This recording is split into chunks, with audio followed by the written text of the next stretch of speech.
पुणे महापालिका निवडणुकीत प्रभाग क्रमांक 28 मधील भाजपच्या उमेदवारांनी प्रचारात आघाडी घेतली आहे। प्रचारादरम्यान नागरिकांच्या समस्या जाणून घेत आहोत। निवडून आल्यानंतर लवकरात लवकर या समस्या सोडवणार असल्याचं आश्वासन प्रभागाचं नेतृत्व करणारे माजी उपमहापौर प्रसन्न जगताप यांनी दिलंय। प्रचारादरम्यान बोलताना माजी उपमहापौर ॲडव्होकेट जगताप म्हणाले की जनता वसाहत परिसरात ज्येष्ठांसाठी विरंगुळा केंद्र, त्यांची नियमित मोफत आरोग्य तपासणी, पाईपद्वारे घरोघरी गॅस, आर्थिक दुर्बल तरुणांना मोफत कौशल्य विकास प्रशिक्षण, सार्वजनिक स्वच्छतागृहांची संख्या वाढवणे, तरुणांच्या आरोग्यासाठी वॉकिंग, सायकलिंग आणि जॉगिंग ट्रॅकची निर्मिती, कर्करोगासारख्या गंभीर आजारासाठी आर्थिक दुर्बलांना वैद्यकीय सहाय्य अशा योजना राबवणार आहे। सिंहगड रस्त्यावरील जुना जाकातनाका परिसर, जनता वसाहत, जयदेवनगर, विश्रांतीनगरमध्ये भाजपने जोरदार प्रचार केला। या सर्व प्रभागात भारतीय जनता पक्षाने प्रचारामध्ये आघाडी घेतली आहे। प्रभाग 28 मध्ये ॲडव्होकेट प्रसन्न जगताप यांच्यासह ऋषाली आनंद रिठे, मनीषा संतोष बोडके आणि विनया प्रसाद बहुलीकर यांनी मतदारांच्या गाठीभेटी घेत प्रचारात मोठी आघाडी घेतली आहे। विकास कामे करणारा लोकप्रतिनिधी अशी ओळख असलेल्या ॲडव्होकेट प्रसन्न जगताप यांनी मतदारांशी थेट संवाद साधून त्यांच्या समस्या जाणून घेतल्या। यावेळी महिला आणि तरुण वर्गाचा उत्साह वाखाणण्याजोगा होता।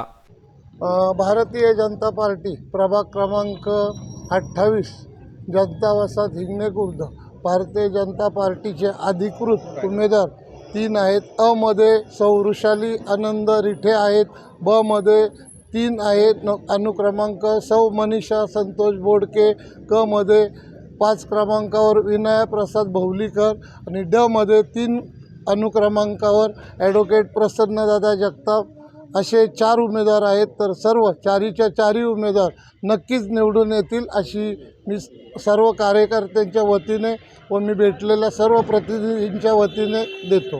प्रभाग क्रमांक 28 हा नव्याने जनता वसाहत हिंगणे खुर्द असा असून चांगल्या पद्धतीने गेले 10-11 दिवस आम्ही 4ही उमेदवार माधुरीताई असतील, बाबाशेठ असतील, पुण्याचे खासदार माननीय मुरलीधरांना मोहोळ असतील यांच्या मार्गदर्शनाखाली चांगल्या प्रकारे आम्ही प्रचाराला गती घेतलेली आहे। प्रत्येक घर टू घर घेण्याचा आमचा प्रयत्न आहे, परंतु होईल का नाही माहीत नाही, पण तरी पण आत्ता 70% हाऊस टू हाऊस झालेलं आहे।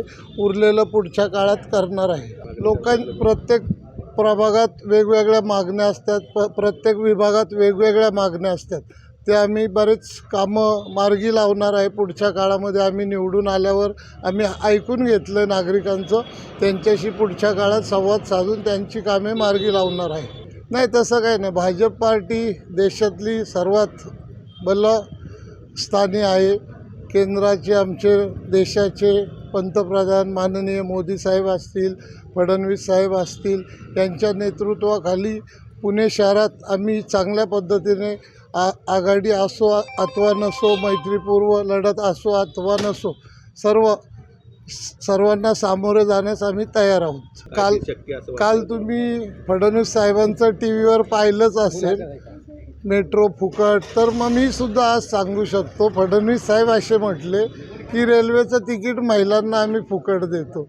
बोलणं फक्त सोपं असतं, काम करणं अवघड असतं आणि कोणत्या गोष्टीला फुकट आणि विकत ह्याचं हे जनतेला फसवून उपयोग नाही आहे, कारण प्रत्येक गोष्टीला काही ना काही अर्थ असतो, त्यामुळं अशा वल्गना करणं योग्य नाही आहे। आता लोकांना भाजपा पार्टीने लाडक्या बहिणी दिलेल्या आहेत, अनेक बचत गट दिलेले आहेत, लोकांना चांगल्या सुविधा द्यायला पाहिजे, लोकांना पुणे शहर स्वच्छतामुक्त असायला पाहिजे।